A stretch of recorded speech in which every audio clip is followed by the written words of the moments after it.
más cariños le tengo, ya le realizo con mucho cariño. Pero por cuestiones de tiempo y porque también quiero que nos centremos en otra cosa, sobre todo en preguntas y más abarcar más temas, ¿no? Porque solo es diabetes. Voy a explicarles brevemente, ¿ya? Es bien bonito esto, yo les juro que me encanta. Espérense, entero, ya. Tema diabetes mellitus. Quiero mostrarles esta presentación, sobre todo por los casos clínicos, que creo que pueden tener alguna similitud con lo que pueden tener en su ECOE el día martes.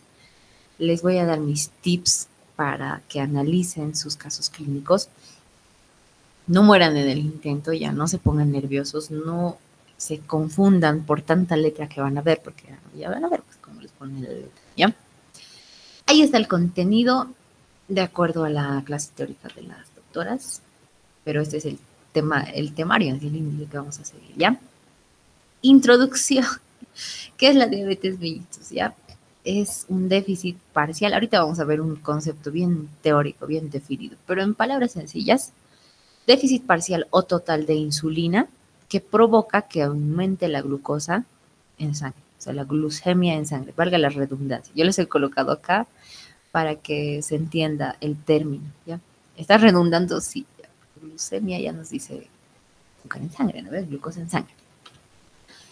Para aprender, tenemos que entender dos términos inicialmente, que es la insulina, que es la glucemia. La insulina es una hormona que regula la cantidad de la glucosa en sangre y la glucemia es una medida para saber cuánta glucosa existe en la sangre.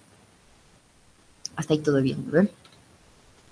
La glucosa en sangre, sus parámetros normales son de 80 a 110 milímetros decilitro. Algunos dicen, por ahí alguna teoría dice que puede ser de 70 a 110. Depende de la cátedra, les diré. Ya, pero en sí, 70 es lo que yo más habitualmente he visto. Pero esto lo saqué de la teórica de los doctores para no darle la contranova. 80 a 110 milímetros decilitro. Pero oigan, la insulina, ¿no? ¿Por qué es tan importante?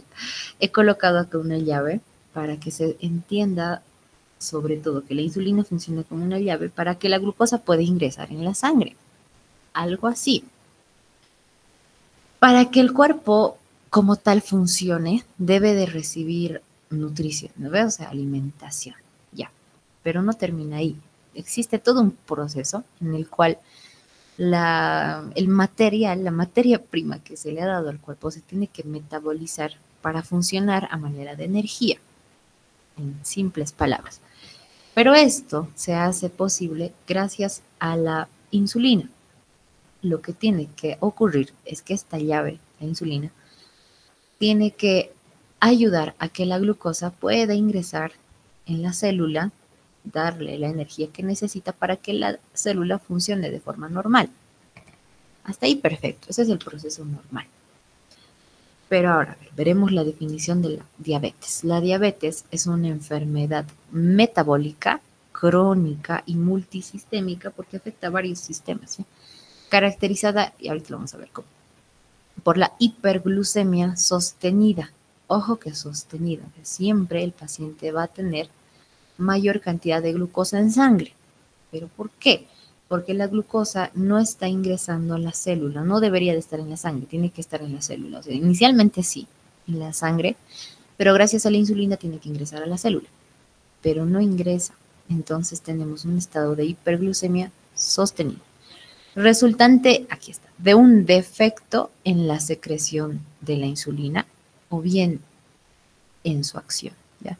O bien en ambas también. ¿Qué quiere decir eso? Que algo está mal con la insulina en sí, que no se produce como debería de producirse, digámoslo así, o bien que la insulina no funciona como debería de funcionar. Existen esas dos opciones, ¿ya? Para la diabetes. Y es importante entenderlo, porque si pasa esto, estamos ante un tipo de diabetes. Y si pasa esto, estamos frente a otro tipo de diabetes.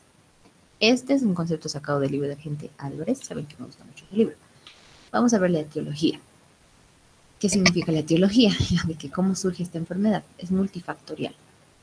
Puede ser también atribuida a un factor genético o ambiental. Ambiental quiere decir que el paciente tenga mucho consumo de glucosa. Ustedes saben, ¿no? De hecho, se tiene ese conocimiento más popular general, les diré, de que si consumes mucho azúcar te va a dar diabetes, ¿no ve? Estaríamos ahí hablando de un factor ambiental. Multifactorial por el hecho de que el páncreas es uno de los más, bueno, dentro de uno de los factores, ¿no? El páncreas es un principal, ¿cómo les diría? No elaborador, un secretor ya de insulina, o productor, ahí está mucho mejor, productor de insulina. Si existiera un daño a nivel del páncreas, va a existir una afectación directa a la producción de la insulina, por ende estaríamos ante un problema, ¿no ve? Se entiende ahí, clarísimo, clarísimo. Ya, la clasificación. Tenemos la diabetes tipo 1, se le llama juvenil o insulino dependiente. Bueno, juvenil porque afecta a gente joven. Y aquí está. A ver.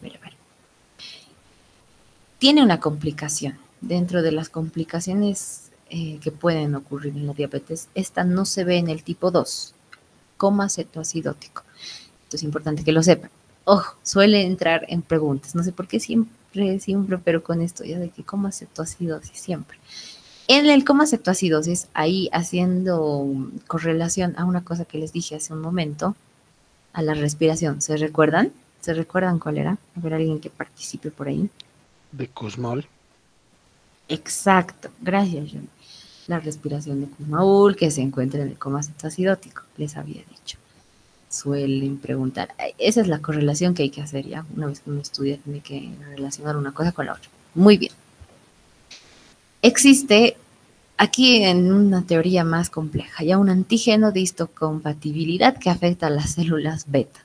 Pero, o sea, que ¿cómo? ¿No ve qué significa esto? Significa que existe una autoagresión, les diré ya, un proceso autoinmune en el que el mismo cuerpo afecta a las células beta, células que producen la insulina. O sea, se ve afectada directamente la producción de la insulina. Por ende, la glucosa no puede ingresar a las células y se queda en la sangre y estamos viendo una diabetes de tipo 1, ¿ya? Por eso es que se maneja este término, autoinmune. El mismo cuerpo está dañando la destrucción de las células beta y existe insulinopenia. Ojo con esto, ya, para que sepan y les sirva también en otros temas. Cuando les hablan de penia, estamos hablando de un déficit, con P de poco, yo les decía, para que se aprendan eso ya. Uno lee a rato los términos rápido y se olvida de qué significaba, ¿no ve? Neutropenia, linfocitopenia, por ejemplo, con P de poco. Linfocitosis es mucho, ¿ya? Ahí para un truquín, ¿ya? Para que se aprenda. Puede deberse a la herencia, es decir, que el paciente tenga padres diabéticos. Cuando los dos son diabéticos, tienen una mayor posibilidad de padecer. Por eso me gustan mis temas. Fíjense ya. Existe una afectación a las células beta, directamente daño en el páncreas, fallo del páncreas para producir la insulina. No hay insulina, por ejemplo, la célula tiene hambre. La célula no recibe la energía que debería de recibir porque la glucosa está en la sangre y circulando. Y no debería de estar en la sangre, debería de estar en la célula, pero no tiene la llave que necesita para ingresar. Ahora, la diabetes tipo 2 no insulino dependiente se ve más en personas mayores que tienen malos hábitos, ¿ya? Hipertensión arterial podemos encontrar pacientes de la quinta, sexta, séptima década, cuarta década de la vida.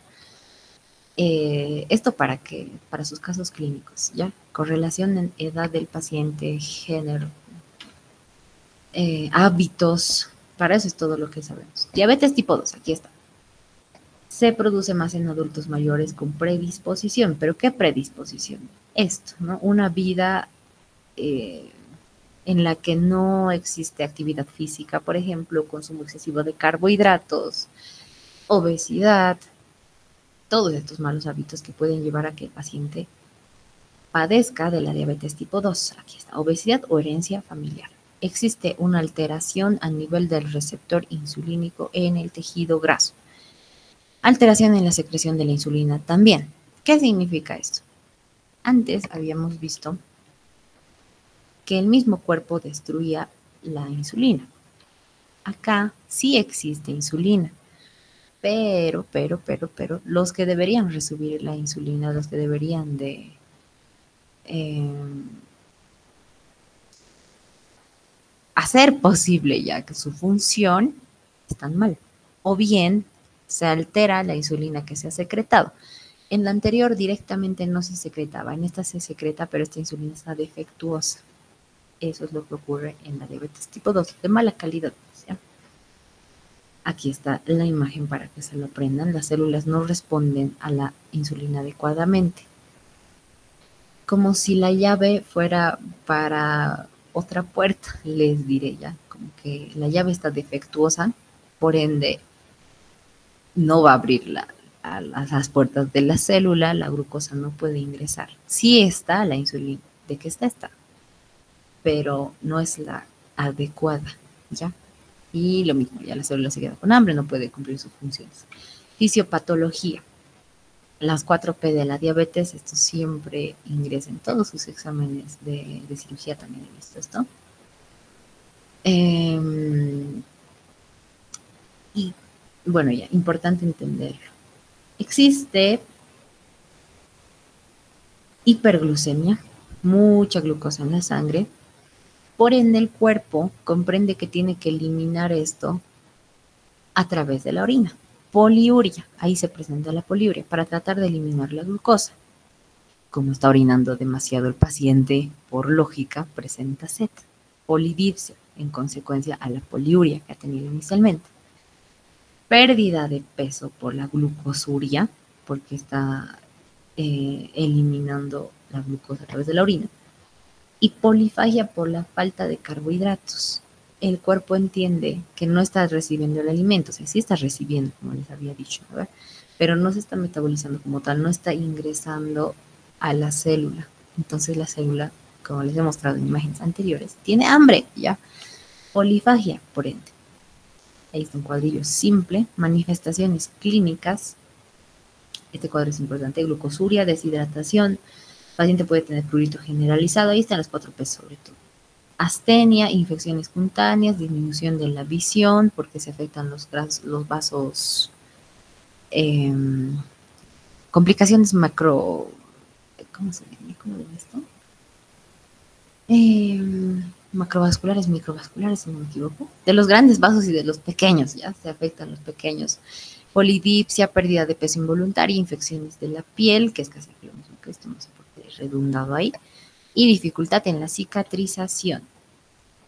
Existen complicaciones agudas, complicaciones crónicas y las complicaciones odontológicas. Ya las agudas pueden presentarse el coma cetoacidosis, que solamente se presenta en la diabetes tipo 1, con eso. Coma hiperosmolar, coma hipoglucémico por un mal tratamiento ante la diabetes. Pero esto ocurre cuando el paciente excede su cantidad de insulina, ya que debería de consumir.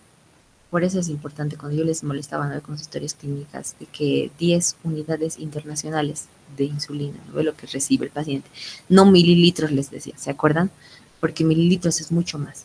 Si recibe mucha más insulina de la que debería ser, esto es lo que ocurre: un coma hipoglucémico. Y es más, alguno de ustedes lo ha visto en sus pacientes. Ahí recuerdo, creo que el grupo 3 o el 4, o el 2, creo que era el 3, creo, que lo ha visto en sus pacientes que han sufrido comas hipoglucémico. Las complicaciones crónicas, aquí está, este era el término: macroangiopatía, microangiopatía y neuropatía. Macro a los grandes vasos, micro a los pequeños y neuro a los nervios, ¿ya?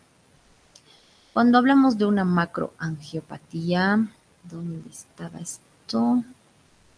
Ya, como tal, hablamos de la afectación a los grandes vasos. La microangiopatía, sobre todo, es más interesante, les diría. A los vasos de ¿cómo es que se lo llamaba esto? Se me dio el término. Tinnitus diabética, si no me equivoco. La neuropatía diabética, ustedes saben, el pie diabético, macroangiopatía con el pie diabético tiene más relación, el paciente no va a sentir dolor porque se han visto afectados también los nervios. Complicaciones odontológicas, caries dental, enfermedad periodontal, halitosis y pérdida espontánea de las piezas dentarias por la microangiopatía. El diente debería de recibir nutrición a través de la pulpa dentaria, pero por la obliteración de los mismos ya no recibe, como que va perdiendo la vida, les diré, y las piezas se van cayendo. Ya es muy interesante ver esto. Se ve afectación de las piezas, caries dental, aparece, ¿cómo les diría?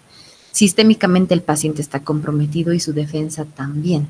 Por lo mismo, repentinamente y de forma abrupta, ya la enfermedad le afecta. La caries dental rápidamente va destruyendo sus piezas. Van a verlo. Seguramente les va a tocar atender pacientes con diabetes. Aunque no sé por qué no nos dejan atenderlos. Bueno, sí sé por qué ya, pero no nos enseñan bien cómo tratarlos. El punto es que ahí están sus complicaciones. Ya, vamos a ver los casos clínicos. Quisiera participación de ustedes, porque ahorita vamos a hacer la competencia. Espérense, ya casi estamos por llegar a esa parte. Pero sí quisiera participación de ustedes. Ahorita no los voy a dividir aún en grupos. Individualmente pueden responderlo. ¿Ya? Vamos a lo siguiente. Caso clínico. Así se les presenta. Son varias letras ya, son bastantes palabras que tienen que leer con cuidado. Vamos a estudiarlo. Bernard, de 47 años, concurre para realizarse un examen periódico de salud. Como antecedentes tiene hipertensión arterial, aquí ya les tiene que dar una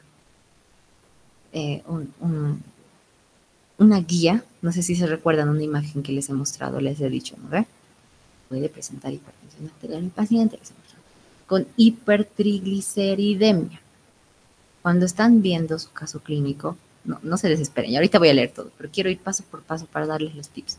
Cuando están viendo un caso clínico, puede existir que les puede ocurrir que no conozcan el término que están viendo. Muchos ya lo han podido deducir, muchos otros no, pero es importante que lo deduzcan.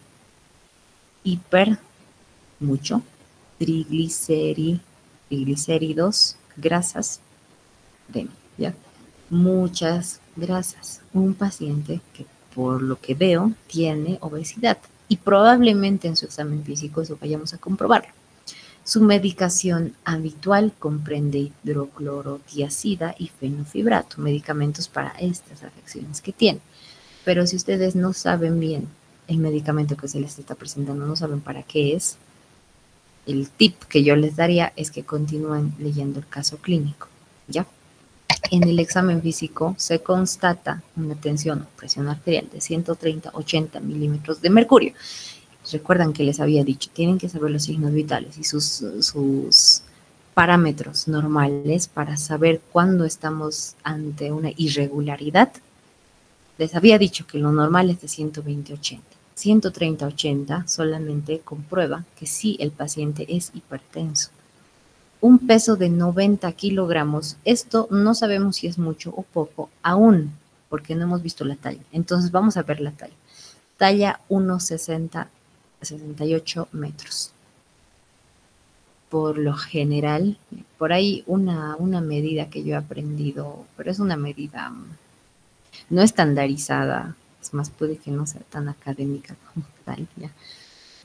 Pero me ha servido por ahí, es que se sepa ya la talla del paciente. ¿Cómo es que acaba esto? 68. El paciente debería de pesar aproximadamente 68 kilogramos. Si fuera una mujer, debería de ser 10 kilogramos o 10 números menos para esto. O sea, 1,68 si midiera, debería de pesar 1,58 para estar dentro del parámetro normal. Esto no está en ningún libro, por si acaso, si no me equivoco por ahí. Ya, pero no lo tomen como ¿cómo les diría? Como una regla o una referencia tal, ¿no ve? Solamente es un tip que yo les doy para medio ubicarme si el paciente está en sobrepeso o no está en sobrepeso o está desnutrido, ¿ya? Ese es mi tip. Si quieren, úsenlo, pero no lo comenten a la doctora porque me va me va a reñir ya. Solamente, como les digo, no es estandarizado. No dudo que esté en algún libro así explicado. Y aquí les dice, su índice de masa corporal es de 31,88. Los parámetros normales, siempre conozcan los parámetros normales, de 23 a 25. Sobrepeso, ven, ahí ya les, como aquí habíamos deducido, ¿no? Pero si no les dan este número, pueden deducirlo de esa forma. Está con un sobrepeso excesivo, ¿no ven? Y un perímetro de cintura de 104 centímetros. De 90, 80, 90, si no me equivoco, son los normales para un varón. El resto del examen físico no revela datos de interés. El laboratorio sanguíneo evidencia una glucemia en ayunas de 146 miligramos de decilitros para la glicemia, 70 u 80 hasta 110 miligramos de decilitro. Valor que repite en una nueva determinación de similares condiciones. ¿Cuál es el diagnóstico presuntivo? Ahora sí pueden participar, si gustan. Los escucho. Nada. Podría ser síndrome metabólico y diabetes mellitus tipo 2. Ya, gracias, Juni. Exactamente. Diabetes tipo 2. Acá se lo he coloreado incluso la forma en la que deberían de analizar el caso clínico, paso por paso. Obviamente yo me he tardado demasiado. Lo que les he explicado tiene que pasar en cuestión de segundos. Cuando lean el caso clínico, fíjense si es varón o es mujer. Fíjense cuántos años tiene. Fíjense si tiene alguna enfermedad. Su medicación, si es que saben para qué es su medicación, genial. Si es que no saben, continúen. En el examen físico tienen que ver los parámetros normales, conocer sus parámetros normales para saber si está dentro de lo normal o no dentro de lo normal. Ya tienen que analizar y correlacionar el caso, una posible enfermedad, pero verla en su paciente. Es muy diferente que yo les hable de una persona joven, ¿no ve? Una persona joven, digamos, una mujer de 18 años que tiene un peso adecuado, una talla adecuada, no tiene eh, no tiene hipertensión, por ejemplo, ahí estaríamos ante otro tipo de diabetes, ¿no ve? Otro caso clínico, vamos a analizarlo. Alex, de 60 años, otra vez un varón mayor de edad, consulta por presentar una lesión ulcerada en el tercio inferior de la pierna izquierda. Traten de imaginar más o menos cómo. La lesión apareció hace cerca de 3 meses, ya es mucho tiempo, aumentó progresivamente de tamaño y se tornó dolorosa. Como antecedentes, tiene diabetes tipo 2 y hace un año decidió suspender el tratamiento farmacológico que venía recibiendo. En el examen físico se constata una frecuencia cardíaca de 80 latidos por minuto. Recuerden los parámetros normales, su tensión arterial es 140/90, hipertenso, peso de 83 kilogramos, una talla de 1,55, ahí anotamos una discrepancia, su índice de masa corporal 34, sobreexcede, ¿no?, el límite normal. Se observa en el maleolo externo izquierdo una lesión ulcerada dolorosa de 2 por 2 centímetros de forma redondeada. Cuando lean cosas así, traten de imaginarlo, de ubicarlo y quedarse con eso en su cabeza, porque les va a tocar cosas así. Los pulsos popliteo, tibial posterior y pedio izquierdo se encuentran disminuidos. ¿En dónde estaba la lesión? En el lado izquierdo. En el mismo lado se están disminuyendo los signos vitales, ¿ya? Y en el examen neurológico presenta hiporreflexia e hipopalestesia en ambos miembros inferiores. Lo mismo, traten de deducir qué significan estos términos. Si no pueden continuar y dar como les diría, ubicarse por otros datos que les hayan dado en el mismo caso clínico. ¿Qué complicaciones crónicas se describen? Tenemos 3 opciones, ¿no ven? Macroangiopatía, microangiopatía y neuropatía. ¿Cuáles de ellas están describiendo en este caso clínico? Escucho.